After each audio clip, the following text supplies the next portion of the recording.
All right, so this will be a fun one. Tonight we've got Nadia Fezzani, and she's an investigative reporter, an investigative journalist, actually, and a real-life superhero with us, Urban Avenger.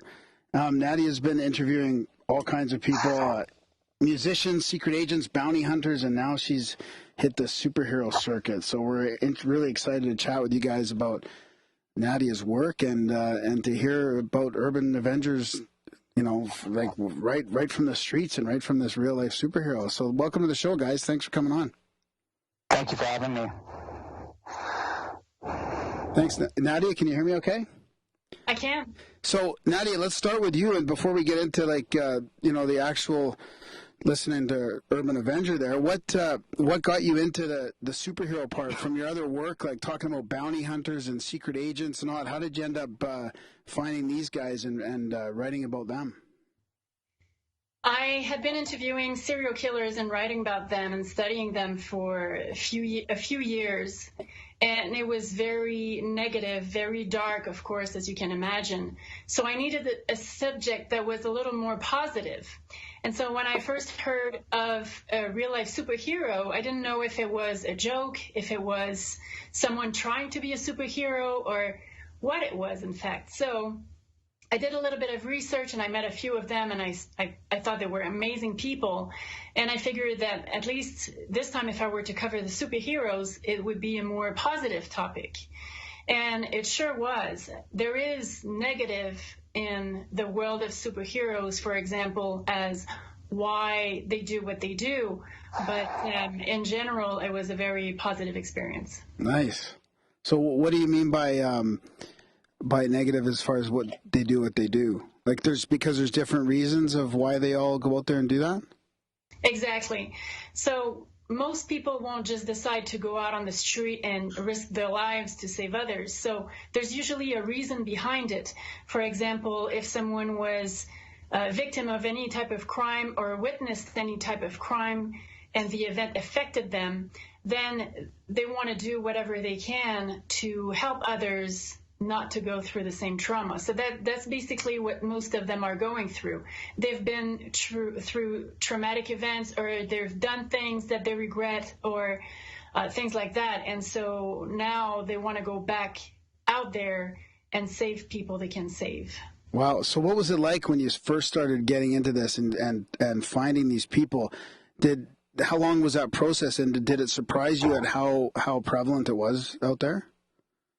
Yeah, so it took me about 2.5 years. I met most of them online first, got to discover, who they were, who I should interview, who's not really a real life superhero, because a lot of people try to look like superheroes. They say, I patrol, I do this, I do that, but in reality, they don't.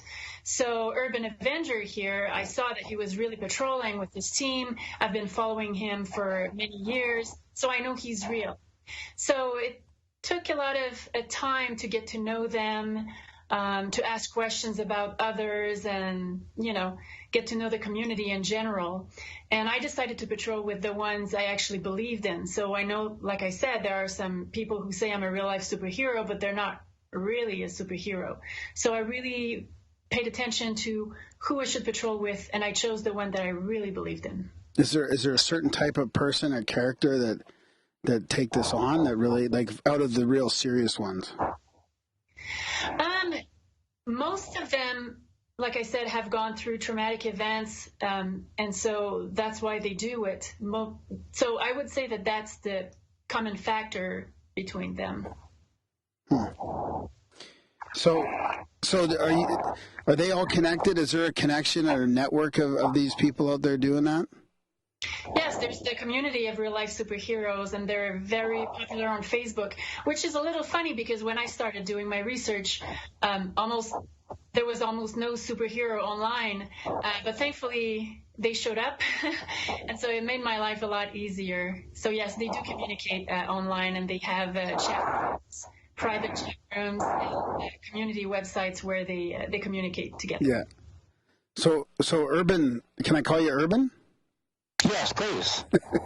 So what was it like meeting Nadia? And apparently you took her out for some patrols and all that. Can you explain that experience a bit? Well, Yeah, I mean, it was just a pretty standard night for me. We went out. I was with a team at the time called the Extreme Justice League, and we just took her out for a night out on the town in downtown San Diego, where it's kind of like the club district. Lots of drinking, lots of partying, lots of people getting a little out of control sometimes. We went to one of those really, really quaint hotels and sat in the lobby and had a nice chat and talked for a few hours about our life experiences and, what made us who we are, basically. How many of you were in that Extreme Justice League? At the time, maybe about a dozen. Wow, really? Yeah, the team was pretty big, and it fluctuates, every year. So people come and go and things like that. I'm not with the team anymore myself, but they're still pretty active, and I think they're about maybe 6 or 7 people right now. They're consistently patrolling. I don't really know off the top of my head. So how long have you been doing it for? I've been doing it since July of 2010, so over 7.5 years. What's your origin story? Well, it's actually pretty simple. I mean, don't get me wrong. Like Nadia said, I have had some experiences in the past, which kind of, I guess, made me the person I am today. I've had my car broken into. I've had, people assault me on the street. And I've never wanted to be the victim, but at the same time, you're not always capable of defending yourself, and I guess that's always just kind of been a part of who I am, because I've always tried to help other people. And back in 2010, Kick-Ass had just come out in theaters, and I went and saw it with my friend, and in the movie, he asks, why don't people dress up as superheroes? And there was something about that statement that really spoke to me. It was like an epiphany. I had that little light bulb over my head. And I thought, why the hell not? Why don't I dress up as a superhero and I go and help people? That would be so amazing.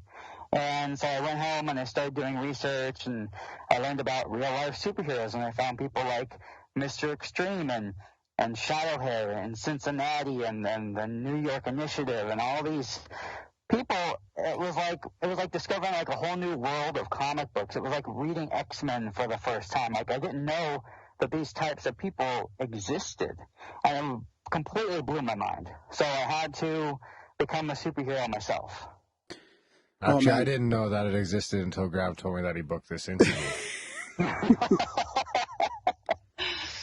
So yeah, it is a surprise that it's out there, really, that you haven't heard more about it. It's almost like the media is kind of silent about it. I mean, well, I think it's probably, do you know of anyone doing this kind of thing in Canada? I feel like you can still get away with that kind of thing in the States, but in Canada, they're going to be like, nope.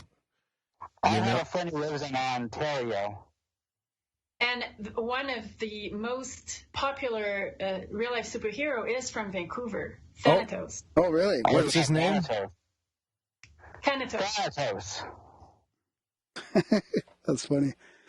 Well, that's probably the only place you can be year-round anyways. You'd have to have kind of a rain suit going on. But like me and Urban were talking about before we started recording, up in Calgary, you'd have to have some long johns. And like he was saying, a bulletproof jacket is pretty warm, but, I mean, you must get pretty hot in San Diego. Yes, I'm dying right now, actually, and I'm just sitting in my bedroom. I think the crime rate naturally goes down when it's minus 40. Yeah, so you don't have to worry. You can just do it in your car. Same thing when it rains. People don't like being out in the rain any more than they do the cold. So, man, I have so many questions. So are you just solo when you go out on your average night? Do you do that solo, or do you guys go out in a group? Usually it's better to go out in a group. I've gone out solo many times, and it's almost never a good thing. No, I could see that. Otherwise, you could get jumped, right? Yeah, very easily. There was one time when I first started, I was kind of cocky, and I wanted to go out and really prove myself and prove to myself that I could really be a superhero, that I could go out and do this. And I patrolled this park It was really dimly lit, and I'm coming up towards the entrance, and you see these 3 guys step out from the shadows. It was like something out of a movie into the street light. And I'm just like, ah, crap. I'm by myself, and there's these 3 dudes stepping out, and they're confronting me. What am I going to do? And it turns out they were like some kind of private security or something, and we actually just wound up chatting for like 10 minutes. But it could have easily turned into a very bad situation. Yeah. Man, I do have a lot of questions. And Nadia, if I ask some of these general questions, you can feel free to jump in as well. Sure. I don't want to leave you out of this. It's great having you both on. So what about your, like, you know, your fighting ability and your skill set and all that? I mean, do you have to have I mean, obviously you have to have a certain amount of tough, like I couldn't go out there and training. What level of training? Yeah. Well, I do have some martial arts experience. I've got about 6 or 7 years of Chinese Kempo, which is probably one of the more violent and brutal martial arts out there, right up with Krav Maga. It's very, very efficient, and we learn to break a lot of bones. Right. So it's a lot of arm breaks and chops to the throat and breaking the nose and going for the soft spots on the face, things like that. It's not like a lot of, like, kicking and jumping. It's mostly punches and pokes and you know, gouging your eyes out and stuff like that. Good for multiple opponents. Yes, it is. And but more importantly than martial arts training, I think, is also de-escalation training, because a lot of times, not every time, but most of the time, fights can be actually completely avoided if you just know how to talk to people, and you can talk them down, or maybe even just threaten them a little bit with your stun gun, because that works too. Yeah. So, did you ever stun yourself? Yes. Yeah, I read that. I couldn't resist. As soon as I got a stun gun, I'd be like, yep. Well, the best thing to do is to stand up and then hit yourself in the thigh with it. Well, then you can get used to it, right? Like, do you do it so that if someone hits you with a stun, you can kind of keep going? Yes, yeah. You get used to the pain, and you know exactly what to expect, and also it helps you determine how long you can actually hit them with it for, too. So you don't have to just keep stunning them until they pass out. So you guys are talking about real stun gun? Like, yeah, you can't get them in Canada. I don't think you can buy them in Canada. I think they're illegal. They can't. Yeah. They made me train with them. I can't remember, Urban, if you were with us, but they trained me. And the next day I had bruises and everything, which is cool because I also do Krav Maga, and I've done Kenpo karate, Urban, by the way. Wow. So that was really fun. They were teaching me. That was really strange because they taught me what to do in case of a shooting. And so I was not used to that, of course, right? I'm from Montreal, you know. So they taught me, like, how to get on the floor very quickly, what to do, et cetera, et cetera. And I'm not joking. 2 days later, I was patrolling in Seattle with Phoenix Jones, and we got in the middle of a shooting. It was New Year's Eve. Oh, my God. Yeah.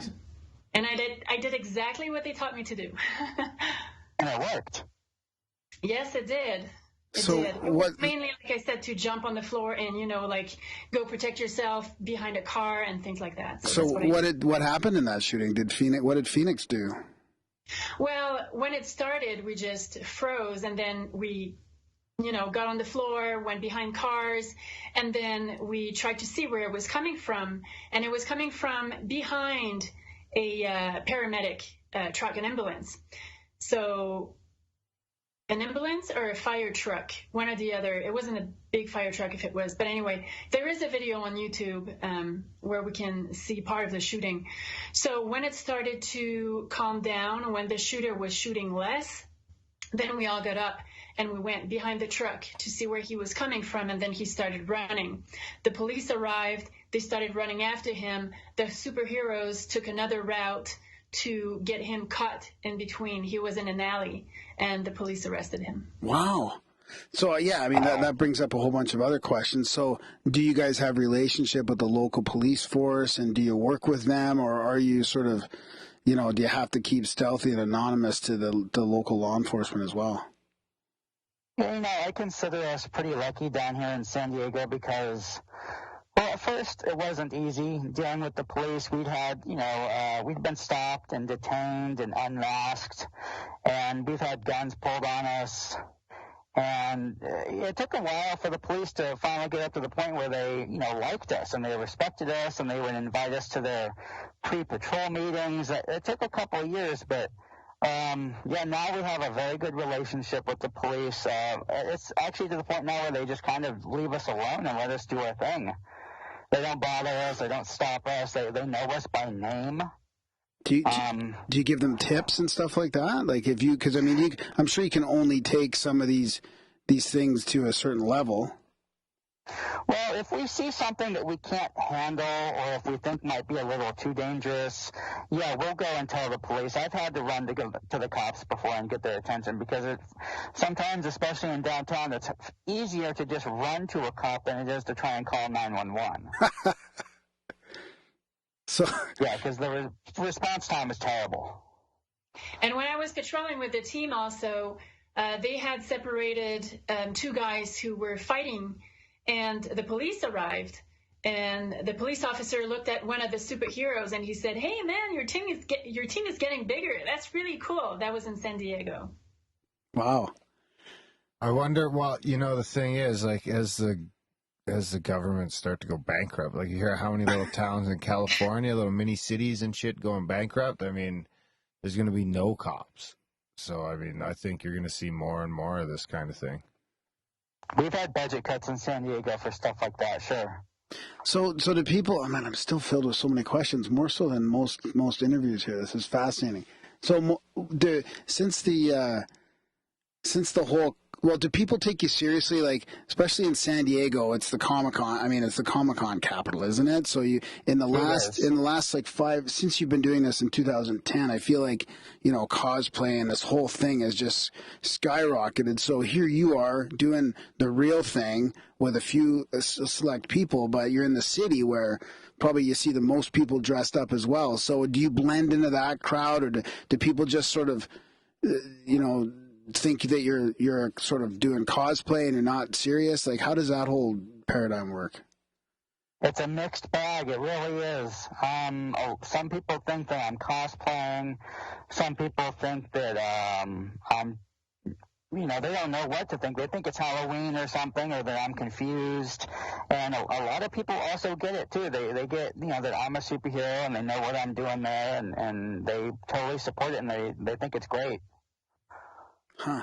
It depends on the city too. In San Diego, some people knew who they were, some people didn't. Some people knew about real life superheroes and they were screaming, "Hey, superheroes, you guys are awesome," even though they didn't know who they were specifically. In Seattle, most people know who Phoenix Jones is. In Salt Lake City, a lot of people know who they are, and even police officers stop to take pictures with them. So it depends on where you're going exactly. What about, have you ever got hurt, or do you know any other people have got hurt, or anything serious? I've gotten a little hurt. I once got punched on the shoulder blade trying to break up a situation, and I couldn't move my arm for like a week.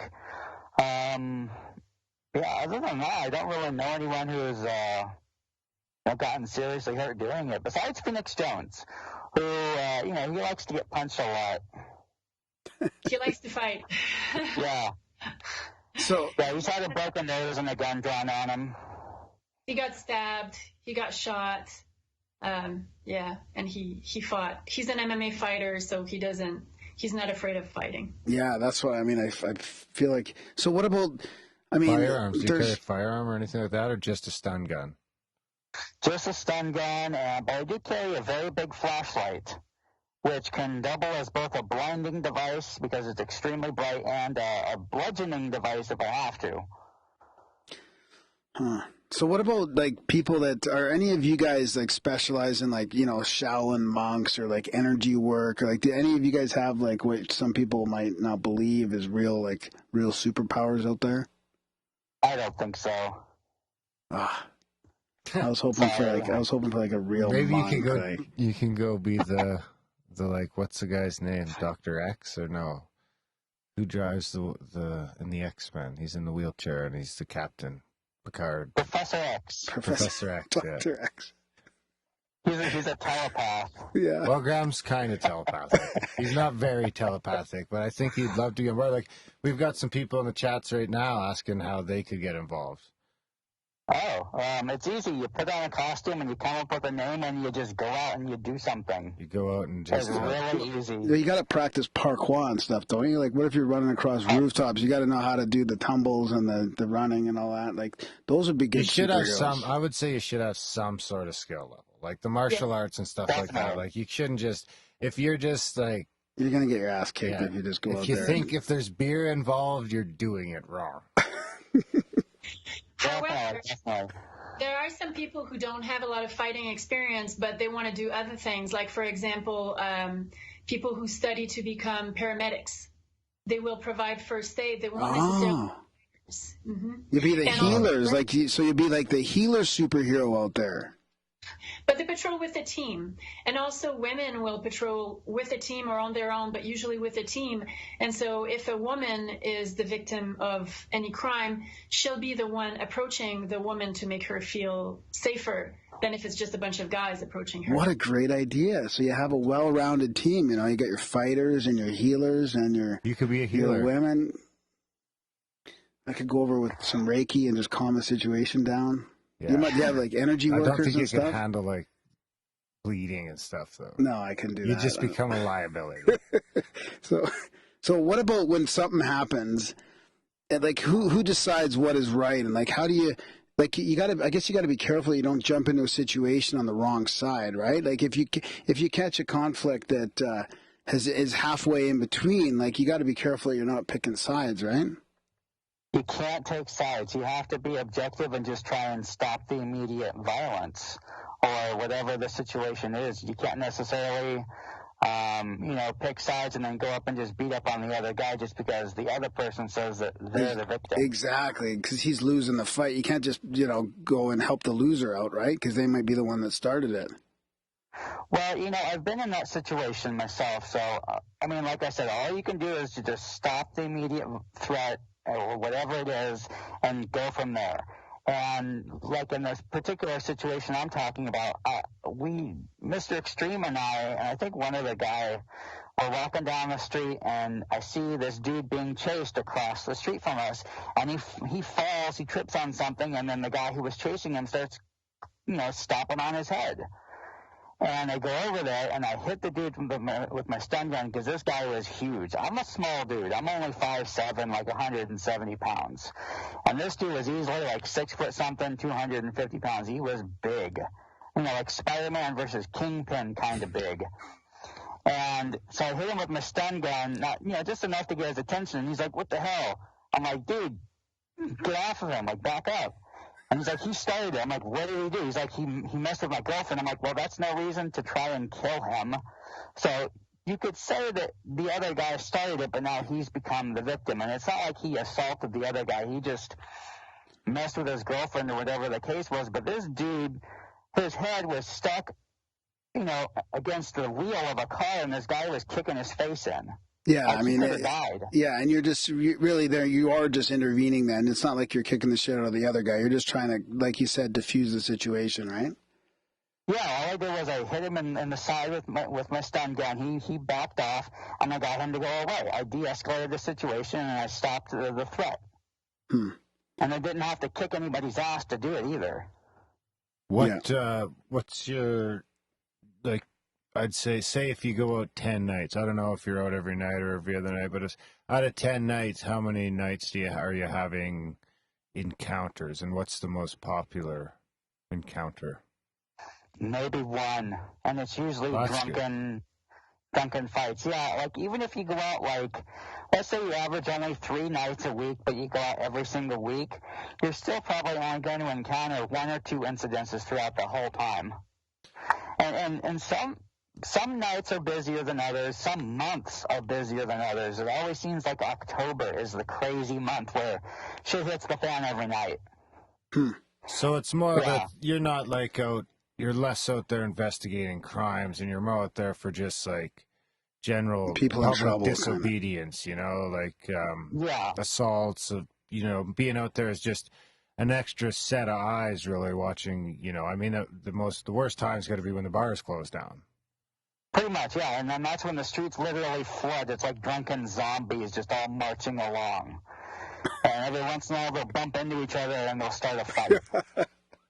That's really the majority of it. And every once in a while you might come across a legitimate crime too, but that's really, really rare. And you have to be in the right place at the right time to find that kind of thing. And if you did catch somebody breaking into a car, would you, chase them down and stuff, or? Well, yeah. I mean, even according to law, you got to do. I mean, you don't have to do something, but that's one of those times where you can actually make a legitimate citizen's arrest. Right.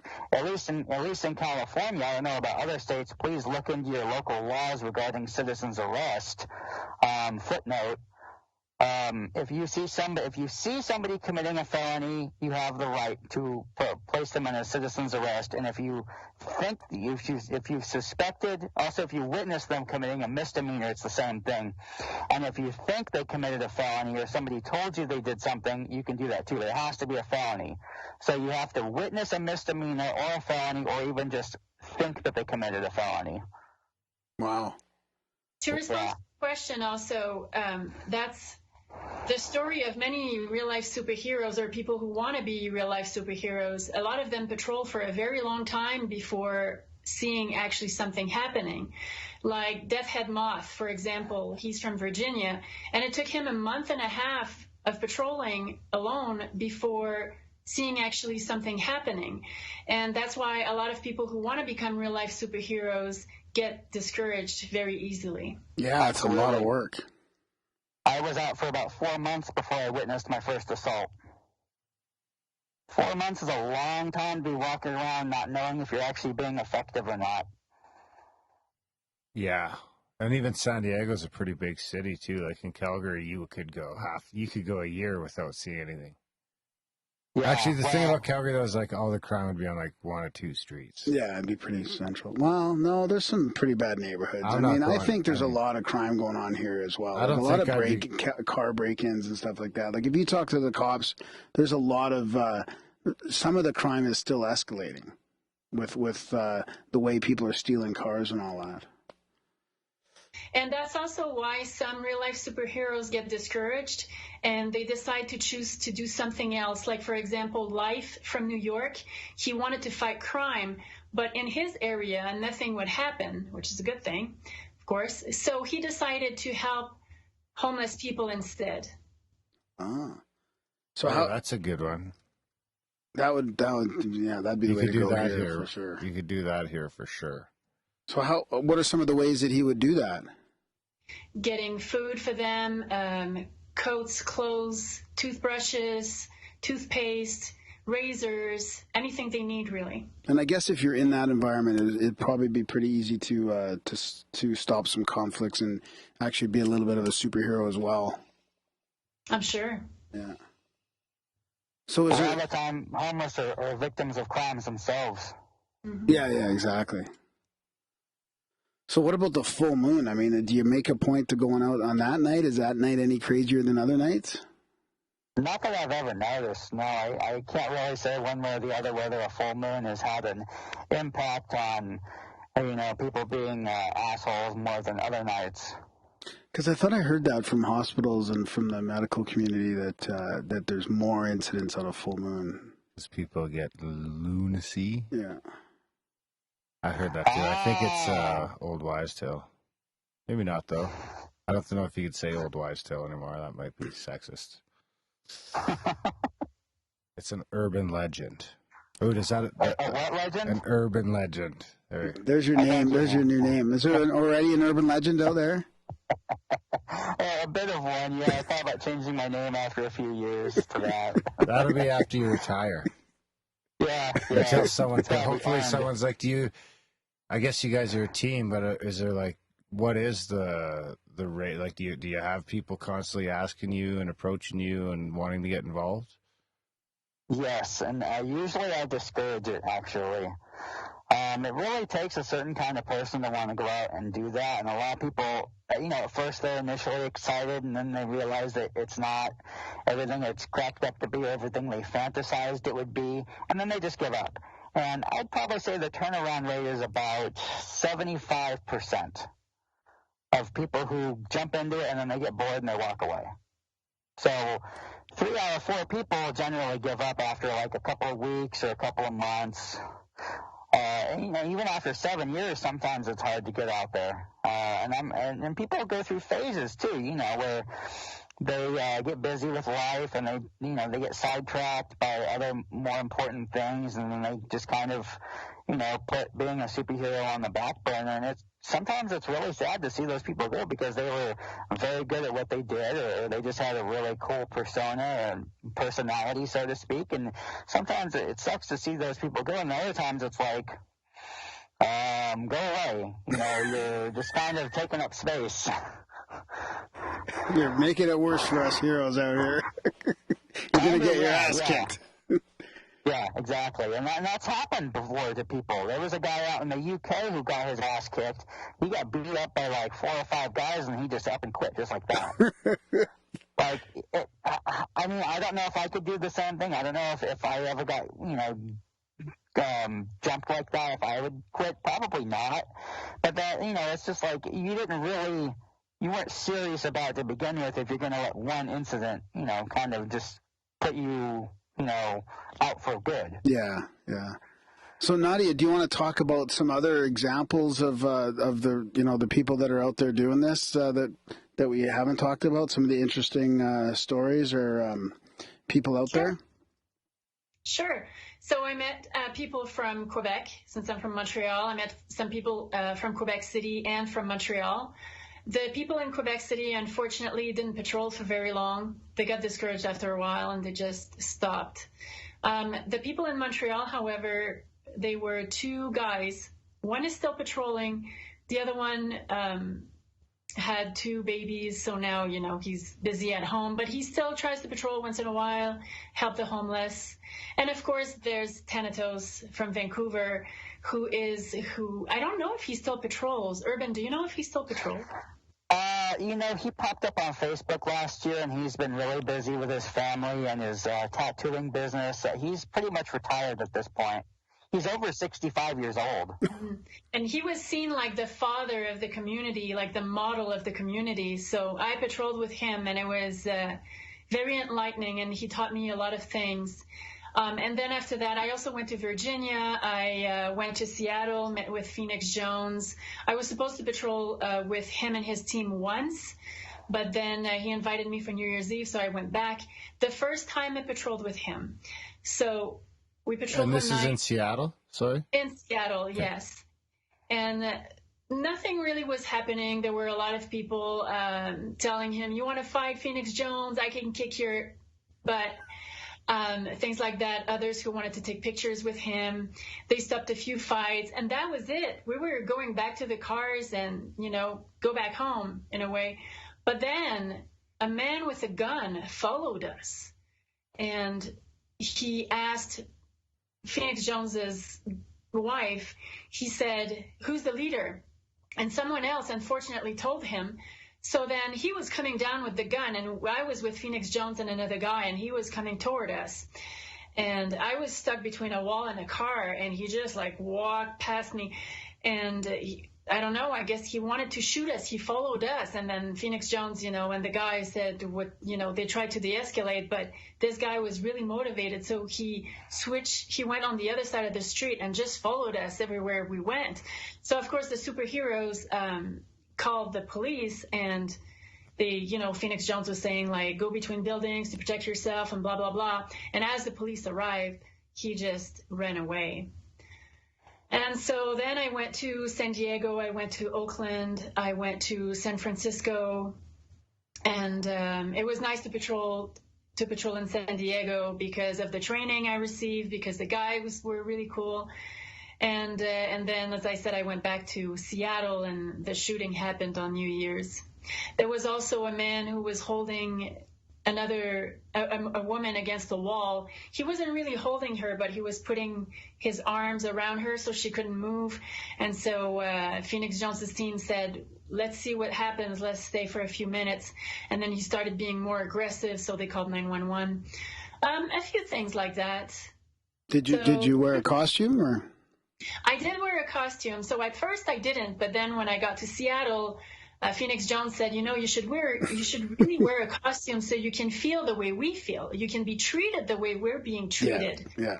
And I'm really glad I did, because once I had I know they hate it when we say costume on. Sorry, Urban. Oh yeah, sorry about that. Yeah, that's what should we call it? Like, I want to be respectful. I prefer to call it a gimmick. Okay. More than anything. Yeah, because uniform isn't right. Costume doesn't really work either, because our outfits are usually very practical and functional. I know this doesn't look practical, but it is very functional, and it looks cool too. So I've got armor and the hood, which kind of helps obscure the mask a little bit if you're not looking directly at me. So I prefer to go by gimmick, because it's also a theme that your outfit represents too. How about kit? So, I've never heard kit, but sure. I mean, think about like a wrestler's outfit, like Hulk Hogan or The Undertaker. The Undertaker has a very specific outfit he wears that gives him that theme, that gimmick. So, like Black Panther, Captain America, they have a gimmick. Their outfit has a theme to them. So that's why I prefer gimmick over costume or even uniform. And kit works too, I guess. I just never heard anyone call it that before.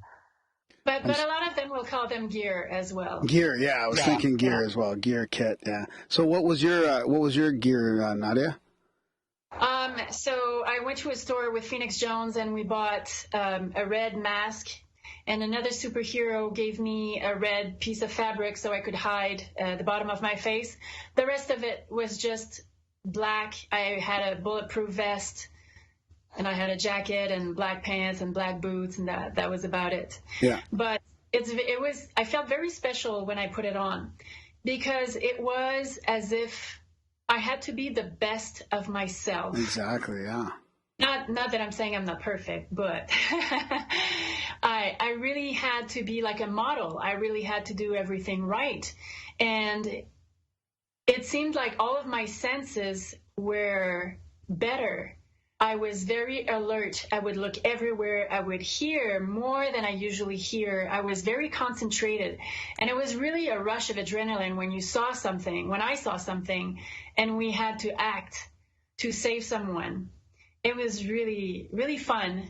I wouldn't be the one doing it all the time, but it was definitely a great experience. It must bring you to the present moment, like you're right there in the moment. You're not daydreaming about whatever. You're like, you have to be fully alert.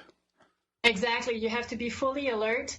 And another thing that was surprising is, if I was just myself, walking on the street and I was in the middle of a shooting, I don't know, maybe I would freak out, maybe I would panic. I don't know what I would do.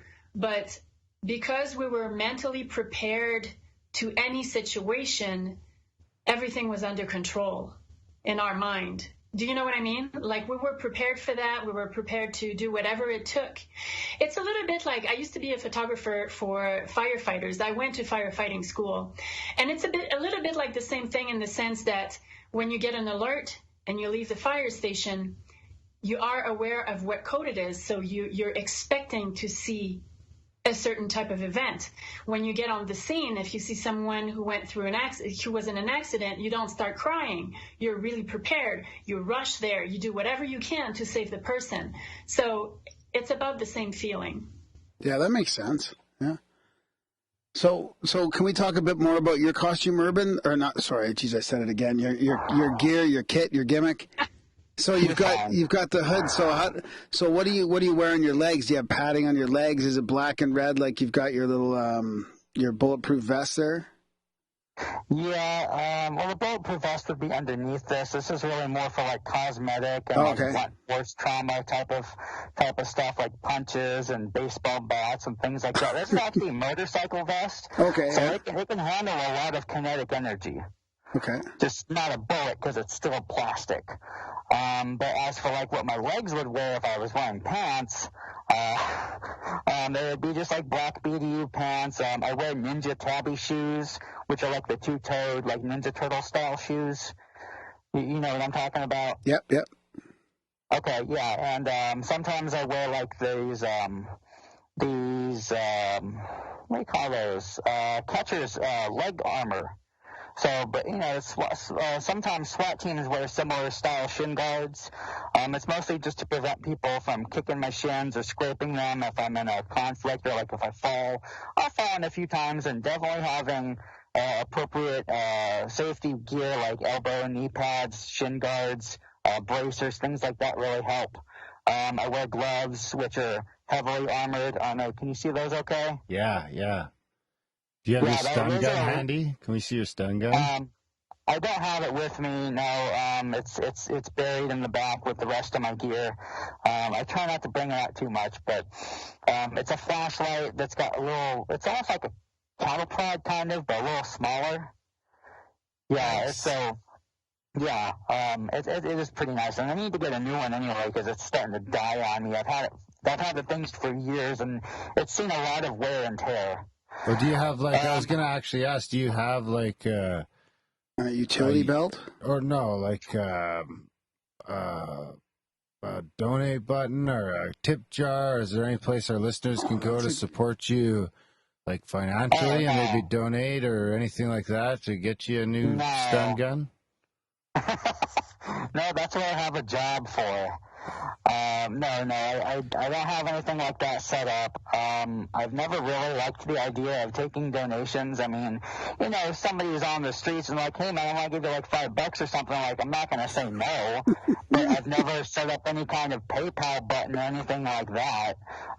So I appreciate that. But no, there's no place that your viewers could send me $1 or $2. Although that would be nice, but I'm okay, really. Thank you. Well, we didn't plan on taking donations either, and then expenses started getting out of the. And then we're like, we got to start getting some money for this because it's not going to last. Oh, someone in the chat is yelling at me. They're saying obviously superheroes don't accept handouts. What? Yeah. That's right. I You're guess not- it you're not enough it would into defeat this. the purpose if you had a PayPal button, I guess. I don't know. I don't think so. This is new. I don't know. I don't see why. You got to find them. No, it's not. It's a superhero. You got to go buy them lunch or something. Yeah, exactly. That's how you do it. Yeah. They do spend a lot of money. They do spend a lot of money on their gear, and Phoenix Jones even went to the bank to get a loan for his first gear, second gear. He did what alone? He went to get a loan. Oh, wow. Mm-hmm. Yeah, see? So you could be Calf Man. It's so perfect. We just got to get you out there. Well, actually, I found the gas mask and this at a thrift store, and they cost me less than $50 for both of those things. And I got this from China for like $8. So, and this thing from China, too, the gloves too from China. So, I use the Wish app a lot to buy a lot of my gear because it's cheap. But I gotta say, over the years, I've probably spent a few $1,000s on all my gear and pepper sprays, and stun guns aren't cheap, that's for sure. And if you do buy them cheap, then you're getting the wrong kind. Neither is time, right? Neither is time. Time is expensive too, especially if you have. Are you married? Yeah. So yeah, that's like your wife time. Taking time away from your wife. Well, no, because she's a superhero too. Oh, perfect. Oh, there you go. Like, match Did you meet on the streets, or did you get into that together? Yeah, I'm excited now. We met through the Extreme Justice League, actually. She got involved with our homeless outreach program, and, I just kind of went from there. Oh, that's awesome. Yeah, she's really good with homeless outreach. She uses a lot of extreme couponing techniques to get a lot of the homeless outreach stuff for either pennies on the dollar or free. So we've almost never paid for soap or lasers or anything like that. That's good. So, Nadia, are you planning on doing anything else with the superheroes and traveling around and continuing on this at all, or? No. It was a great experience, but now I need to move to a different topic. Yeah. Like rock and roll. We actually had another thing in the chats here was asking if you've had any additional issues with like Antifa running around now. That's a good question, in San Diego? actually, yeah. Not down here. But Antifa is definitely big up in, Seattle. Yeah, like And the black bloc protesters, they're big up there. So that's kind of like almost an exclusive Seattle thing. We don't really have that problem down here. San Diego don't put up with that shit. There's a soundbite for the intro. Got a timestamp? It's at 45 minutes. Yeah, perfect. That's right. I should write that down. Although last year, during I went to a Donald Trump rally just to see what it was going to be like. Unfortunately, I missed the Bernie Sanders rally. I would have gone to that one too. But there were protesters that showed up, and they brought up the SWAT team, and it did not get very far. Like I said, we do not tolerate that kind of stuff. They had like 30 people arrested before it even got started. Wow, good to hear. Yeah, I saw them bust out with the rubber gun, pellet guns, and they had paintball guns filled with pepper spray, and they had the big riots burst off, and they were not joking around. It's funny because you don't hear that side of it in the media, really. You hear the other. I don't have cable or news or anything, yeah. So I don't know if there's ever any. Yeah. Where was your story, Nadia? Sorry if you mentioned it already. I missed it. I'm sorry, about? The story you did on the superheroes. What was that for? Was that just for website, or was that for the book? Oh, That's no. Right. Yeah, it was for magazines. I was writing a lot of articles for magazines. And then after writing so many articles, I decided to write a book just like the book on serial killers. And, yeah.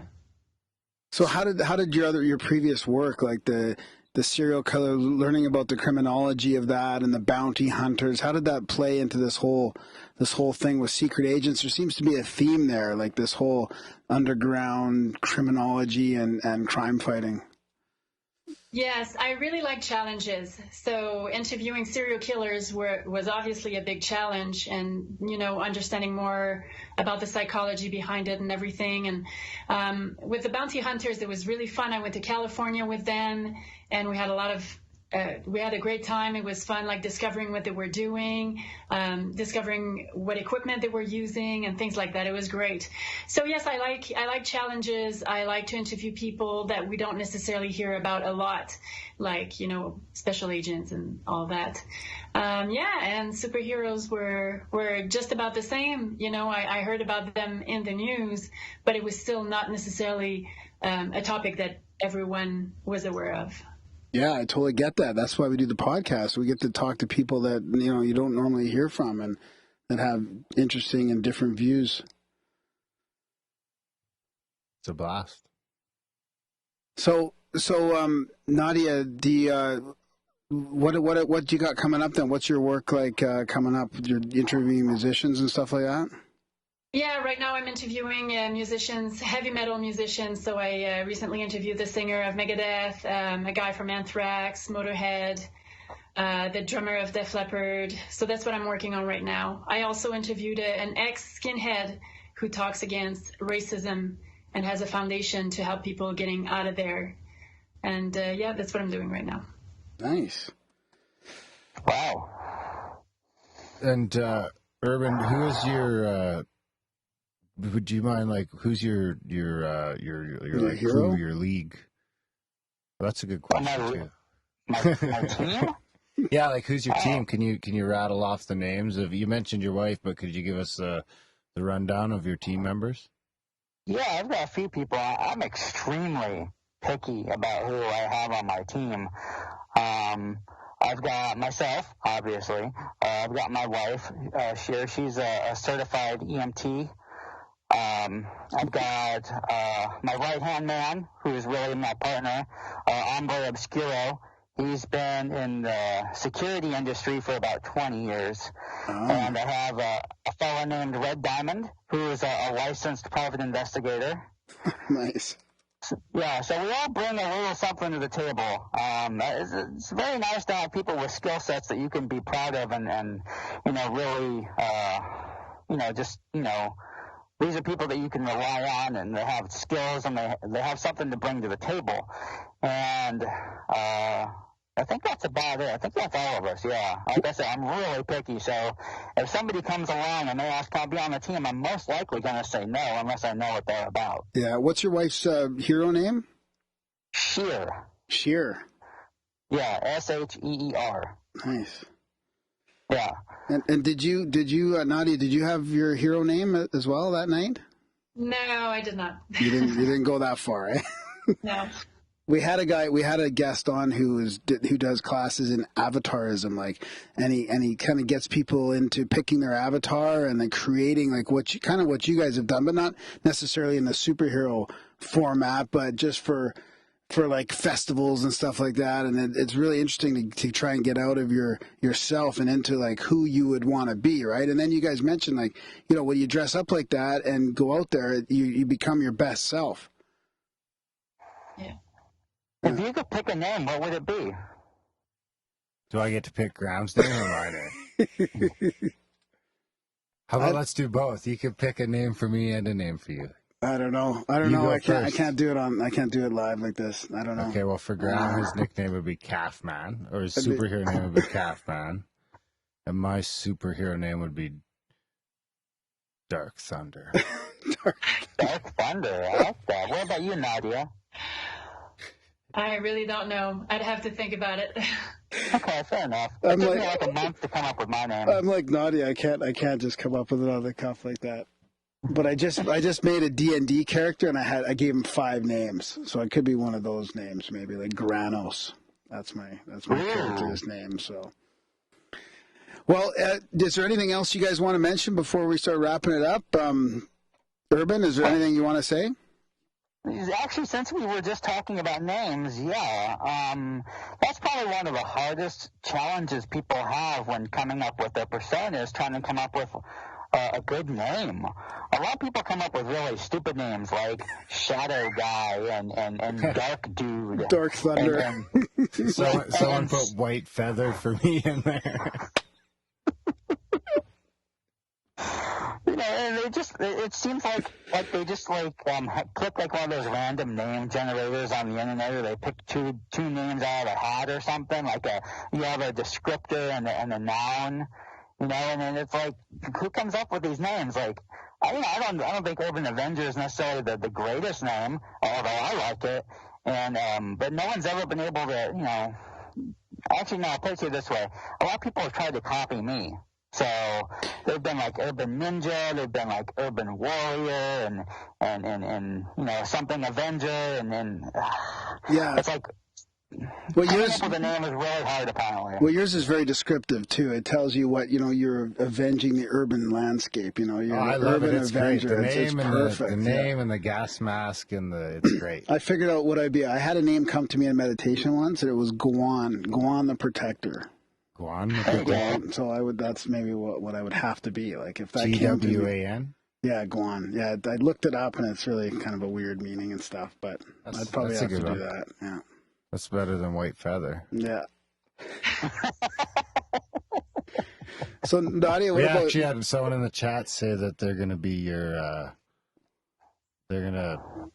nemesis. My nemesis? Yeah. Okay. Yeah. Oh, challenge accepted.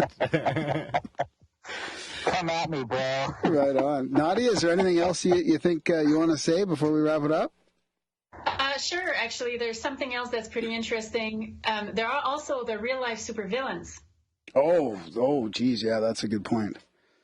So they are not people who commit crime or anything like that. It's very different than in comic books or movies. They are mainly because there are some exceptions, but there are mainly people who stay behind the computer and watch real-life superheroes and make videos about those who they believe are not real, or if they see that a superhero made a big mistake, something that shouldn't be done again, they're going to make videos about it. They're going to make chats about it. They're going to be pretty much everywhere.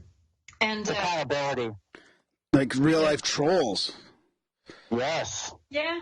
But real life superheroes at the beginning, I noticed that they didn't really like them. But now, at least when I stopped, chatting with the community, I saw that most of them really like them, but only real life superheroes like the real life super villains.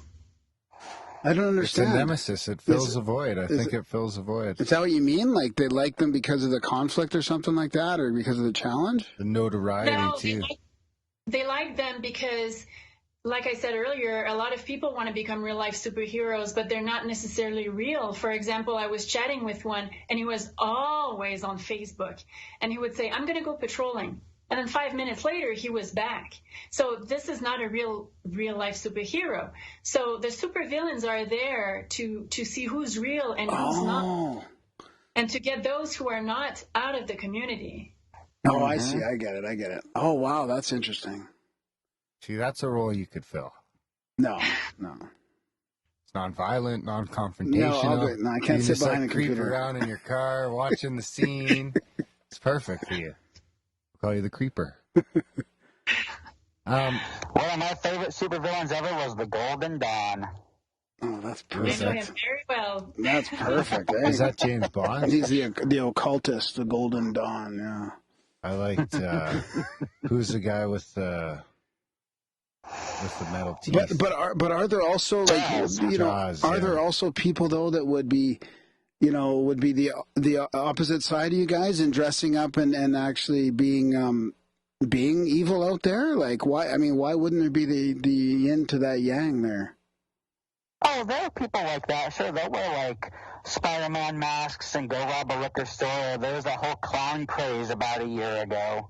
Remember that? Clowns? Yeah, clowns. Yeah, There we people go. were dressing up as clowns and they were scaring people. They were just, being creepy and sort of terrorizing people. And you don't remember that last year? Yeah. I do. Yeah, That's big what I thing. want to see. I want to see a fucking superhero run down and beat up one of them creepy clowns creeping people Yeah, out on the side of the road. because for some reason people are freaked out about clowns.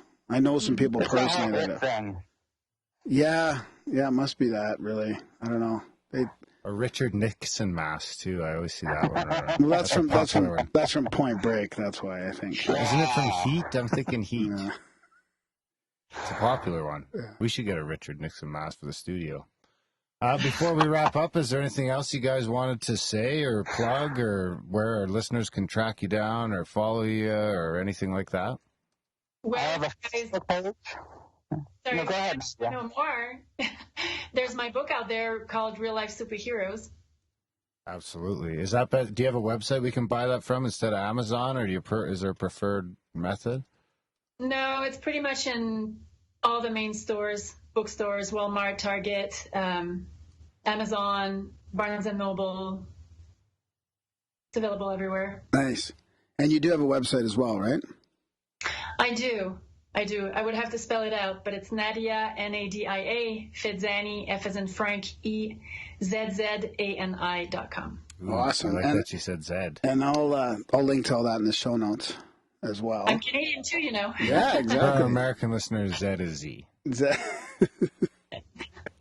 which is most. Most of our listeners are in the States. Yeah. Did you want to go next, Urban? Oh, yeah, I just have a Facebook page and a Twitter if you want to follow me on Twitter. I'm going to follow you right now. Okay, what is it? I believe the Twitter is UA_ROSH. And if you just search Urban Avenger Real Life Superhero on Facebook, it'll pop up and you can give that a like. Right. Perfect. It was UA underscore what? Sorry? _LOSH, I think. ROSH. Oh, ROSH. Real Life Superhero. Yeah. Oh, I I got do you. have I a page got too you. on Facebook. I forgot about it. Nice. Oh, yeah, plug it. Yeah. I'll Sorry, what tweet were you it gonna out say, here now, Nadia? too. I was saying I also have a public page on Facebook. Oh, yeah, right. Okay. Right on, guys. Well, yeah, this has been a fantastic chat. It's been great to meet you guys, and we really appreciate you guys both coming on to talk about it. It's really added a good dynamic to the interview. Absolutely, yeah. Powered all the real life superheroes out there. Yeah, I think it's a fantastic thing you guys are doing. I really do. It gives me a better a better view of it, like talking to you in person and really getting the genuineness of it, and that you're not just out there faking it. Like I really do. I didn't realize there's so many people out there doing it, but yeah, I think it's good. You know, we need a little army of Grimericans bringing little lunches for homeless people. Yeah, exactly. Well, thank you for having us. It was great. You're welcome. Yeah, thank thanks. you. I had a wonderful time. Okay, Yeah, good. yeah, Yeah, take care. absolutely, yeah. Be safe. Be safe out Be there, safe Urban. out there, absolutely. Yeah. And good luck. Thank you very much, you guys. You guys have a good night. Thanks. Okay, bye, Nadia. Bye. Bye, Nadia. Bye. Talk soon. Okay. And that was our chat with. Oh my God, I gotta shut off the video here. Here, I'll go like this. How? There you go. I don't know what that did. It probably just froze anything. Anyway, that was our chat with Nadia and the Urban Avenger. What'd you guys think? I'm inspired. That was a good one, eh? I'm inspired. Yeah. Are you gonna do it? I don't know. I'm seriously, it was going through my mind, wondering what it would be like. Was it? What didn't you think about that? What it'd be like? No, man. Come on. I can't do it. No. I could be like I could be like your. I wouldn't be the fighter. Yeah, you got to be the fighter. No, I wouldn't be the fighter. I'm not going up. I got kids, man. I'm too short to be a fighter. I'd be looking up at all the villains. I'd be like, Punch him in the belly. I'd just be waiting, just helping people. I'd try and just what do you call it? Distill the situation. Yeah, I could see that. I don't think you could do it. I don't think you could do it. No. I'd like to go along a couple times, maybe. That would be just fun. hide in the shadows. That would be just fun. Watch things. Hide in the shadows. Yeah, maybe. That could be your superhero name. You just go around hiding in the shadows. I That's think perfect. the shadows will be taken. Is You it? can't just copy a real like a No, you Hollywood couldn't do it. superhero. No, you could just cop. You could No, just. you can't. I could watch. I couldn't do it. Maybe I could be the guy that listens with a police scanner, like tells you where to head. Yeah, you got the home base. What are you? The dispatch. The I'm superhero Superhero dispatch. Perfect. That's the job for me. All right, guys. Check out Grimerica. Big thanks, like I said, big thanks to Urban and Nadia for coming on the show. Check out their stuff. Check out grimerica.ca/support for all the different ways you can help us keep having these fascinating conversations. these fascinating, Inspiring. uninterrupted chats. No ads, no bullshit. Coming at you heavy. Couple of weeks lately. So check out the site. Support page, sign up for a monthly today. If you can't, maybe you can do it one time. If you can't do that, share the show, review the show, tell your friends about the show, sign up for the newsletter, sign other people up for the newsletter, and I don't know, whatever else Graham has in the show notes.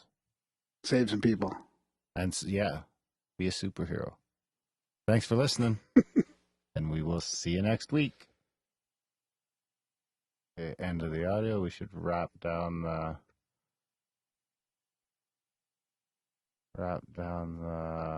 boom. Oh yeah, thanks to everybody for. Are you still on there? Thanks everybody for joining the chats at the last second like that. That's awesome. They're accusing me of being conspicuously sober too, which means that you asked so many questions. You're sober. No, nobody can see me. It also means that they can't see me smoke my bong, which is my intention. I just turn sideways like this, and I blow it down there. But Amelia can see through the video. If you really look, you could probably see. You could catch the smoke. Anyway, I think that's about it. Oh, we already wrapped up the show. See, now your unsobriety comes out. Yeah, that's right. All right, guys. Thanks, Mac. Aliens. Hey, no, thanks for showing up last second, man. That's awesome. Absolutely. Those guys are awesome. You guys are the best. They're like the crew. All right. Yeah. Puff, puff, give. How do I stop? All right, over here.